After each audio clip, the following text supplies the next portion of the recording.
देखिए, उससे पहले सबसे पहले तो मैं आज इंटरनेशनल नर्स डे है। हमारी जितने भी नर्सेस हैं जो हमारी जनता की सेवा के लिए लगे हुए हैं, मैं उनको शुभकामनाएं देना चाहता हूं, क्योंकि उनकी वजह से आज हमारे इलाके में आम जनता सुरक्षित है। आपके मेहनत और तपस्या के कारण, आपकी सेवा के कारण हम सब सुरक्षित हैं। इसके लिए आपको बहुत बहुत शुभकामनाएं। और साथ ही मैं ये भी कहना चाहता हूं, हमारे जितने भी फ्रंटलाइन वॉरियर है, भारतीय जनता पार्टी के सब कार्यकर्ता नेता आपके साथ खड़े हैं।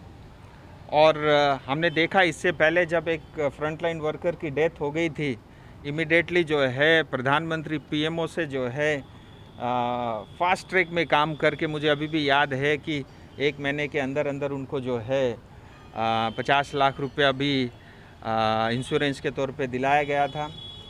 मतलब आपकी सेवा को हम हमेशा याद रखते हैं और आपकी त्याग और तपस्या को हम सलाम करते हैं।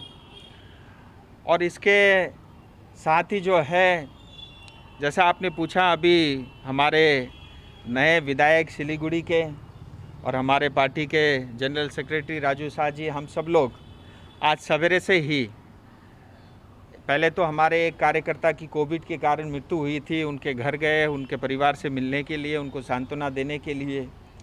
और उसके बाद एक हमारे युवा मोर्चा के कार्यकर्ता है, टीएमसी के कुछ नेता और कुछ गुंडे दोनों मिले हुए थे, उन्होंने उनकी बहुत पिटाई की, तो उनके सर पे चोट लगाए, उनका एक कान जो है फट गया है, तो उनको देखने, उनसे मिलने, उनके परिवार से मिलने के लिए गए थे।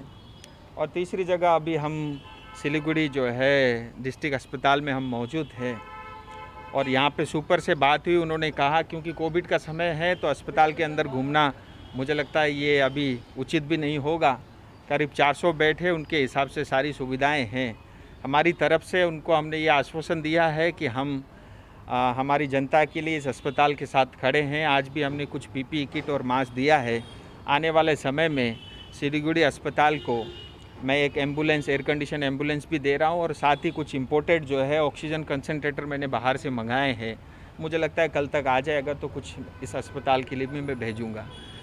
कुल मिला के मैं अस्पताल के प्रशासन या अस्पताल में जो लोग डॉक्टर लगे हुए हैं, मैं उनसे संतुष्ट हूँ, क्योंकि कम संसाधन के बावजूद भी अपना जो बेस्ट कर सकते थे वो कर रहे हैं। लेकिन कहीं ना कहीं मुझे दुख होता है पश्चिम बंगाल की चुनी हुई नई सरकार और यहाँ के प्रशासन से, क्योंकि आज तक देखिए, हम नेता हैं, सांसद हैं, विधायक हैं, लेकिन हम लाचार हैं। पिछले 2 साल से, और ये पिछले 1.5 साल से, 2 साल से मैं सांसद हूँ, पिछले 1.5 साल से कोविड का संकट चल रहा है करीब करीब, लेकिन आज तक एक भी दिन ऐसा नहीं आया जब यहाँ की प्रशासन ने हमसे पूछा हो या यहाँ की टीएमसी सरकार ने हमसे पूछा हो कि हमें क्या करना चाहिए। मुझे लगता है सारे पॉलिटिकल पार्टी, सारे चुने हुए नेता मिल करके अगर आइडिया को एक्सचेंज करें, तो मुझे लगता है कि इस कोविड के संकट से हमारे लोगों को हम निकाल सकते हैं। लेकिन कोई नहीं पूछता यहाँ पे। ये जो है मतलब इस तरह की राजनीति जो है टीएमसी कई साल से पश्चिम बंगाल में करती रही है। और मैंने ये भी देखा, यहाँ इलेक्शन का कोई महत्व नहीं है, यहाँ सिलेक्शन को ज़्यादा इम्पोर्टेंट दिया जाता है। जो इलेक्टेड एमएलए या रिप्रेजेंटेटिव हैं या एमपीज़ हैं, उनको ये सरकार नहीं पूछती, क्योंकि उनको जनता ने चुना है। लेकिन यहाँ जो ममता दीदी जिसको सेलेक्ट कर दे, उसकी ज़्यादा चलती है। मुझे लगता है लोकतंत्र के लिए खतरा है, ये भारत जैसे बड़े लोकतांत्रिक देश के लिए खतरा है। ऐसी परिस्थिति, बड़ी विडंबना होती है कि भारत जैसे विशाल देश के एक प्रांत में आज हो रहा है। मुझे बहुत दुख के साथ ये कहना पड़ रहा है, ममता दीदी स्वयं हेल्थ मिनिस्टर हैं। मैं ये नहीं कहता हूँ कि कोविड के कारण सब कुछ अच्छा है। देश के बहुत सारे प्रांतों में ये समस्या है, लोग जूझ रहे हैं, लोग कष्ट में है, लेकिन उसके बावजूद भी मिल करके काम कर रहे हैं। लेकिन पश्चिम बंगाल एकमात्र देश का ऐसा प्रांत है जो केंद्र से भी लड़ती है, और जो यहाँ पब्लिक द्वारा चुने हुए जो नेता हैं उनको भी नहीं पूछती। ये इस बात का मुझे हमेशा मलाल है। अगर हम मिल के साथ लड़ के काम करते तो मुझे लगता है आज परिस्थिति कुछ और हो सकती थी। लेकिन उसके बावजूद भी हम अपनी तरफ से, क्योंकि जनता ने हमको चुना, ये हमारा फ़र्ज़ बनता है और मरते दम तक हम जनता के साथ खड़े हैं, उनके अधिकारों के लिए लड़ते रहेंगे और उनको न्याय देने के लिए जो कुछ भी करना पड़े वो करते रहेंगे। आज भी मैं आदरणीय मुख्यमंत्री ममता दीदी को एक 2 पेज का लंबा चौड़ा पत्र लिख रहा हूँ, क्योंकि आजकल वो भी प्रधानमंत्री जी को बहुत पत्र लिखती हैं। तो मैंने भी जो है, मैं वो आपको भेज दूंगा, मैं भी उनको एक पत्र लिख रहा हूँ कि हमारे पूरे नॉर्थ बंगाल, दार्जिलिंग और कालिम्पोंग डिस्ट्रिक्ट की जो समस्याएं हैं कोविड के समय और उसके समाधान क्या क्या हो सकते हैं, और मैं उनसे ये भी निवेदन कर रहा हूँ, राजनीति से ऊपर उठ करके जनता के लिए, आम नागरिक के लिए मुझे लगता है काम करना चाहिए।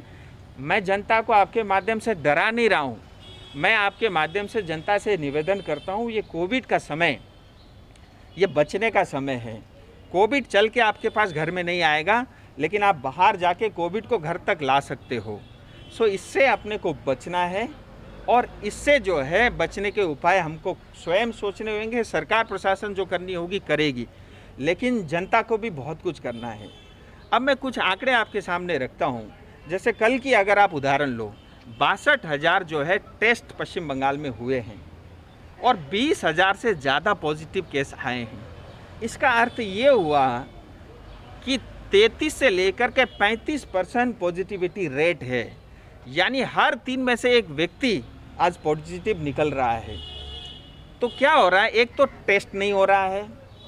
टेस्ट कम से कम आज इतने बड़े प्रांत को 1 लाख टेस्ट रोज़ होना चाहिए, अभी 1 लाख तक हम पहुँचे नहीं, 50-60 के बीच में ही है। सो पॉजिटिविटी रेट ज़्यादा है, लोगों को पता नहीं है। और जो ये कोविड के लिए जो RT-PCR टेस्ट होने चाहिए वो भी बहुत थोड़े हैं।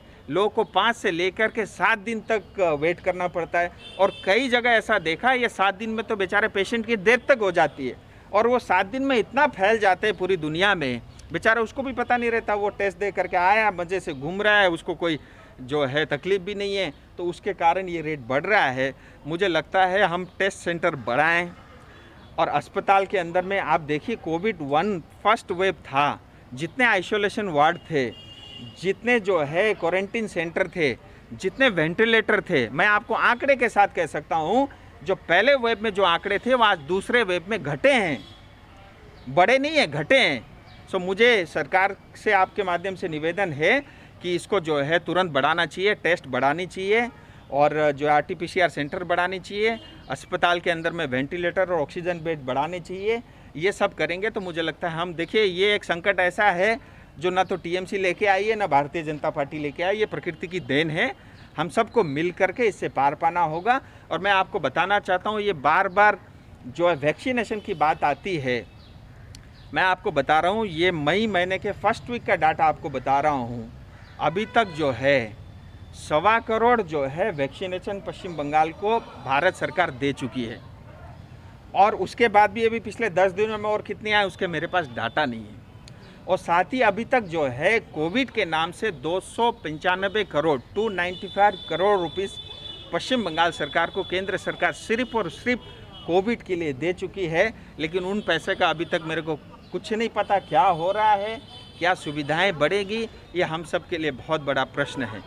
और अंतिम बात मैं आपके माध्यम से कहना चाहता हूँ, जहाँ एक तरफ पूरा पश्चिम बंगाल और देश कोविड के संकट से लड़ रहा है, लेकिन भारतीय जनता पार्टी के नेता, कार्यकर्ता, हमारे समर्थक और जो है 38% पश्चिम बंगाल की जनता, करीब 2.5 करोड़ जो है पश्चिम बंगाल की जनता, जिन्होंने भारतीय जनता पार्टी को वोट दिया, जिन्होंने भारतीय जनता पार्टी का समर्थन किया, उनको आज कोविड के साथ साथ हिंसा से भी उनको बचना पड़ रहा है, हिंसा का भी सामना करना पड़ रहा है। और मुझे बड़ा दुख के साथ कहना पड़ता है कि सिलीगुड़ी जैसे शांत शहर में, जहाँ कभी हिंसा नहीं होती थी, आज TMC के बड़े बड़े नेता, बड़े बड़े पद में बैठे वाले नेता स्वयं घर घर जाके लोगों को धमका रहे हैं, घर तोड़फोड़ करने का काम कर रहे हैं।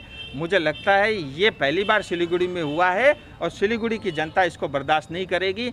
और बड़े दुख के साथ कहना पड़ता है कि आज पूरे पश्चिम बंगाल में भारतीय जनता पार्टी के जो समर्थक हैं, जो भारतीय जनता पार्टी के जिन्होंने वोट दिया, आज उनको जो है मतलब ऐसी हिंसा का सामना करना पड़ रहा है। महिलाओं के साथ रेप हो रहा है, लोगों को पीटा जा रहा है, चाय बागान में कब्जा किया जा रहा है, घर तोड़े जा रहे हैं और लोगों को दौड़ा दौड़ा के मारा जा रहा है।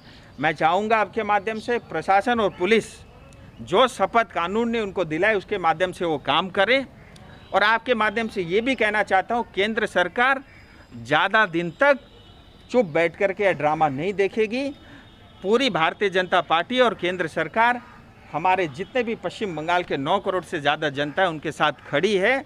उनके हक के लिए जिस हद तक भी लड़ाई लड़नी पड़ेगी, कानून के अंतर्गत हम आपके लिए लड़ेंगे। ये भी आश्वासन मैं आपको देना चाहता हूँ। दवाइयों से छुटकारा, अल्कलाइन पानी का सहारा। पहले 100 कस्टमर को मिलेगा 20 लीटर का जार, कोविड पैकिंग के साथ मात्र 125 रुपए प्रति जार, वह भी 2 साल तक। ऑफर के बाद वाले कस्टमर को मिलेगा 200 रुपए प्रति जार। अल्कलाइन के फायदे: diabetic, acidity, cholesterol and blood pressure, weight loss, gives extra strength to our lungs. तो इंतजार किस बात का, आज ही बुकिंग करें। Toll free number 1800-572-9851। क्या आपके कपड़ों का बिजनेस है और आप दुकान में भीड़ भाड़ से बहुत परेशान हैं और सामान लाने का समय नहीं है? तो समझो आपकी टेंशन खत्म। अब डाउनलोड करें A से Z तक ऐप, इंडिया का अपना होलसेल शॉपिंग ऐप। बस डाउनलोड करें और होलसेल में कपड़ों की शॉपिंग करें A से Z तक। Are you dreaming to wake up under the calming Turkish skies? Make it a reality and bring home the Turkish collection from Royal Oak. Just a click away. International furniture, unbeatable price. Visit a Royal Oak store today. 50 से 70% कम कीमतों पर orchid building, opposite Vegha circle, 2.5 mile, Sevoke road, Siliguri.